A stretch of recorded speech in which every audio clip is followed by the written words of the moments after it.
welcome to the deep dive. We all definitely hit those points where pushing forward just feels incredibly hard, like wading through mud almost. And, giving up seems like the easiest path. Today, we're digging into what our sources say about getting through those times. It's not just about sheer grit, but also recognizing the progress you've already made. Yeah. That often gets missed. Exactly. Yeah, our sources really point to this ability to persist, through the setbacks, perseverance, we call it. It seems to be a major difference maker. You see it in the big stories, obviously, like Thomas Edison. One source actually went into detail about how a key moment for him wasn't just trying again and again, but shifting how he looked at the failures. He started focusing less on why things didn't work and more on like what tiny little variations showed any kind of promise. Oh, interesting. So it wasn't just stubbornness. No, not at all. It was more like adaptive persistence informed by these little glimmers, like you said. Okay, so let's unpack that Edison example a bit. Yeah. It's more than just he tried 1,000 times. It sounds like the source you mentioned really flags up this strategic shift, focusing on those tiny glimmers. That's fascinating because it changes perseverance from just being headstrong to being, well, almost like a learning process, constantly adjusting based on little bits of data. Precisely. And, the sources are clear. This isn't just for Nobel Prize winners or inventors. It's just as crucial in everyday life.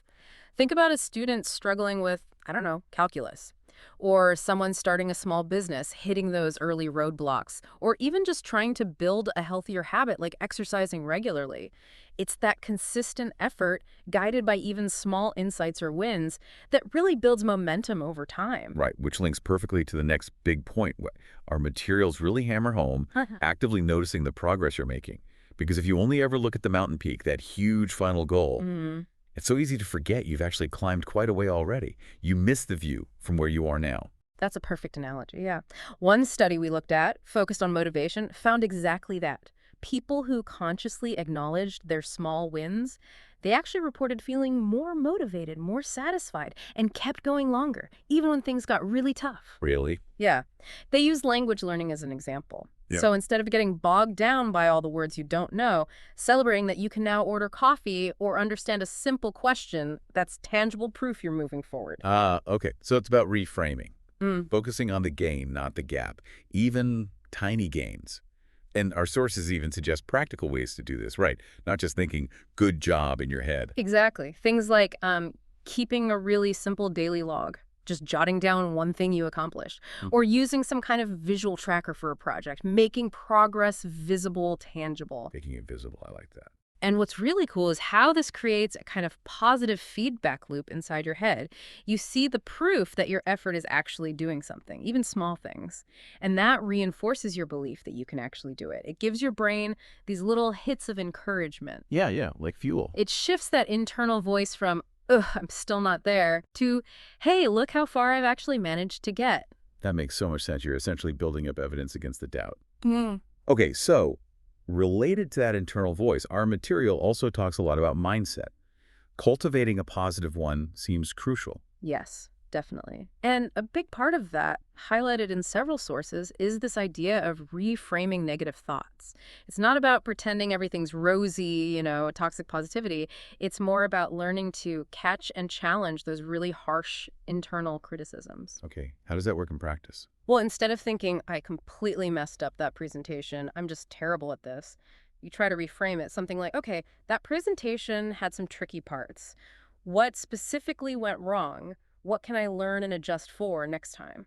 I see. So it shifts from a fixed negative label about yourself to something more analytical, Yeah. growth-focused. Exactly. A growth-oriented perspective. You're turning the critic into more of a coach. Right.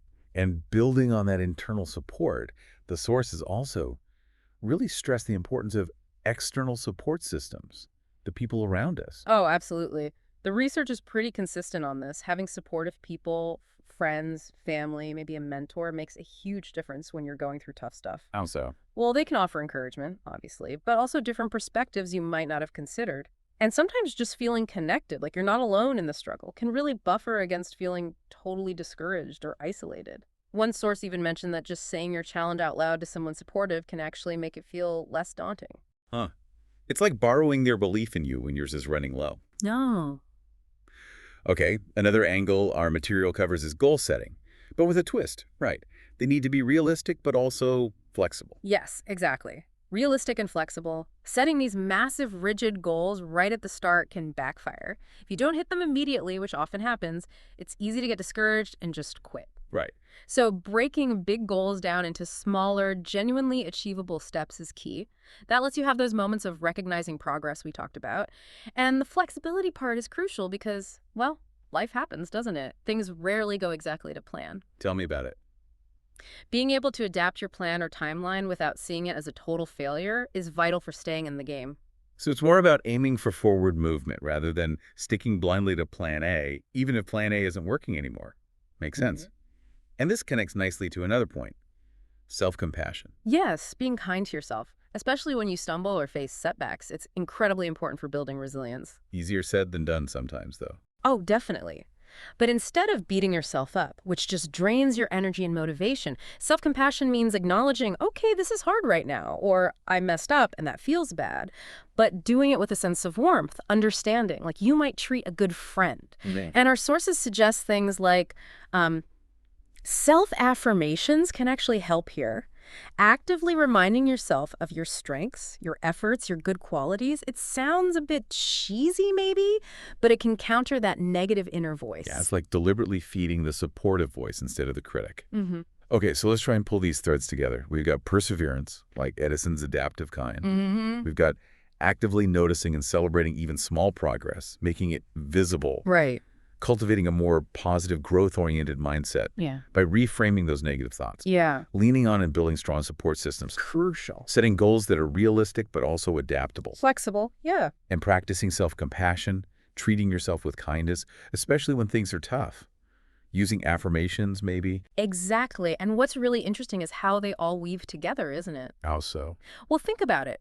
Recognizing those small wins, that directly fuels your perseverance, gives you the energy to keep going. Okay, Having a strong support network, that can really help maintain a positive mindset when you're feeling down. right. And practicing self-compassion, that helps you bounce back from setbacks. It lets you see failure not as the end, but as, data, a learning opportunity. That's the core of that growth mindset idea some researchers talk about. It all connects.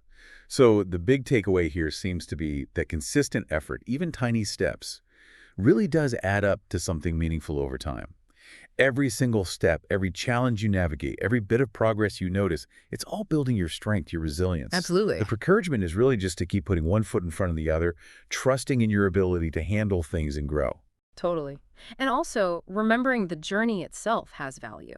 It's not just about crossing the finish line. It's in the middle of the struggle, navigating the challenges, learning from the mistakes.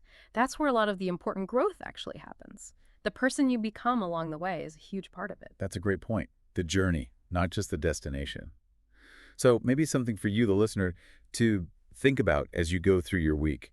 How do these pieces fit together in your own life? When you notice a small win, does it actually make you feel more like keeping going? How does your support system, the people around you, influence how you feel when you hit a rough patch? Yeah, maybe reflect on which of these areas, perseverance, progress tracking, mindset support, goals, self-compassion, might be worth focusing on a little more right now on your own path.